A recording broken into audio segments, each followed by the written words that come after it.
I'm Patti Kelly, and I'm a stained glass artist. Why do I do it? How I got into it is I majored in sculpture in fine arts in Brooklyn College. And halfway through my school career, I'm walking through the main areaway there, and I'm like realizing that chances of ever making a living being a sculptor are minimal.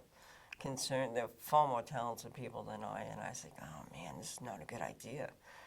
And then I just took a class doing stained glass, and I'm like, this rocks. This I can do. It's building, it's sculpting, it has potential, it has color and light. How do you go wrong with this? I think people have managed to devalue it, unfortunately.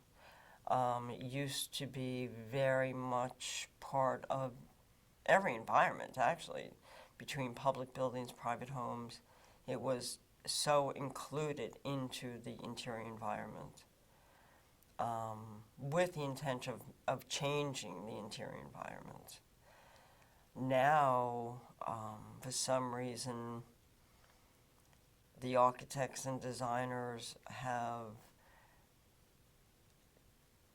not so much stopped using it, they're just not educated on how to use it. You know, you can use skylights, doors, windows, all kinds of things to make an environment special. And they haven't educated their clients that it is possible.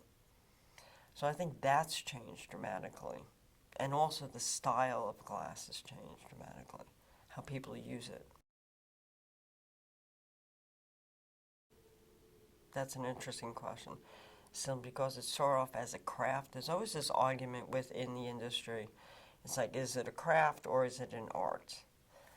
The craft of it is learning how to use the material, how to use the tools. Once you master that, then you have opened the door to be able to design for each individual space.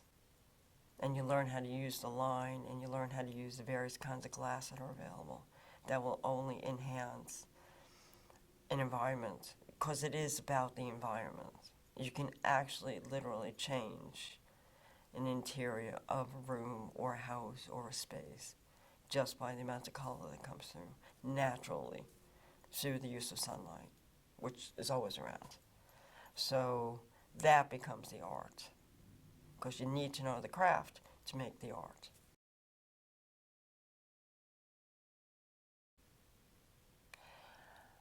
I just remember one day, and it had nothing to do with church, because I just was really annoyed going to church as a child. I remember being in a house of an old relative in a part of Brooklyn, and she had stained glass windows in all the windows. And I was just like fascinated as a kid going, why is there a color on the piano? It made no sense to me, because that color wasn't anywhere else in the room. And the window was reflecting onto the baby grand piano they had in the room. I'm like, this is really cool. I didn't understand where it came from. I was curious about it. And that kind of perked my interest. I started to notice them more as a kid. I was like, this is really interesting. And also it was a great way to daydream. And you didn't have to be involved with the adult conversations. So you could just kind of like stare at that and it would change.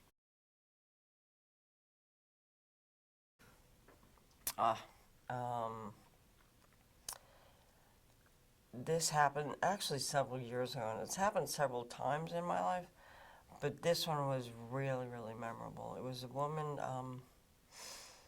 Marcy, and her husband, Marion, and they lived uptown, or live uptown, and they hired me to do several double-hung windows in their living room. And they lived on 95th Street off of Broadway. And they lived there since the 70s. And Marcy was an artist, painter. And They came to my studio, a really delightful couple. And they go, well, Patti, this is what we want. I said, I need to come up to your apartment and see what kind of environment it is. They had beautiful sunlight. And I said, okay, I have an idea. And I started drawing with the magic marker on their windows. And they were like, oh my God, what are you doing? And I said, well, I'm trying to give you an idea of proportion. And I said, don't worry, it will come off. A little soap and water. So the husband just kind of laughed at me. He's like, do you do this all the time? I'm like, yeah, pretty much. I walk in and draw on people's windows. It's okay. So came back to the studio. I worked on design. They came to the studio. I showed them my glass samples, and they were like, okay, just do it. Finished the job. I had no idea that Marcy was so sick. And at one point, when they were at the studio, before I started cutting all the glass, I always give my clients the opportunity to change something if it really annoys them. Because there's two stages you can do that. On the design, I'll allow some people to do that, and when the glass is cut. If a color or a texture really annoys you, I need to change it at that point. Because once I'm letting it together, no changing. So she goes, well, Patti, I'm thinking about using this color. I'm like, okay, fine. Let's try it out. And I had no idea that this was such an important project to her and her husband. I got a feeling about it, but not entirely. We finished the windows. My crew and I installed them. It took no time to install them because it was just an easy thing. All the measurements were correct, being done. Poof. Put them in. And she turned around, gave me a hug, and just started crying. And I was like, the husband started crying. She was crying. They were holding on to me. And I was like, I started crying. I had no idea why I was crying. And they were like, you have no idea how happy you made me. And she died several months later. I was like, oh my God. She goes, I've wanted this all my life. Just thinking about it makes me emotional. Yeah. Glass is magic.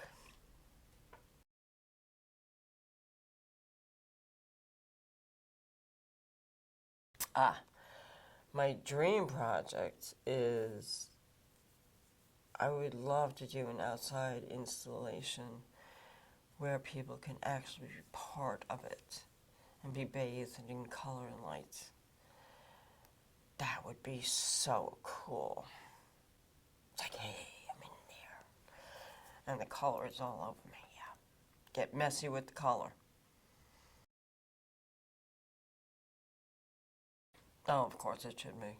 It should be in everyday life. It should be a conversation around the kitchen table all the time. It should be a part of our lives where we train ourselves to see things all the time. To look at shadow is like, wow, that's a really cool shadow. People don't use their eyesight. That's a big part of the art. If you don't use your eyes, you're not seeing more than half the world.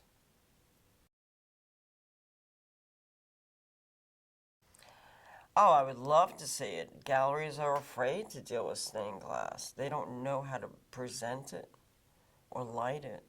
You know, stained glass has always been associated with churches and religion, and it's just like, oh my God, it's such a limiting way of looking at it. People are afraid of it, to be honest with you. That's been my experience. They're like, how do you even like show something like this? And people always assume it has to be up against the wall. Why does art have to be up against the wall? You know, we have ceilings for reasons. We have floor space for reasons. You know, what says you have to be on the wall?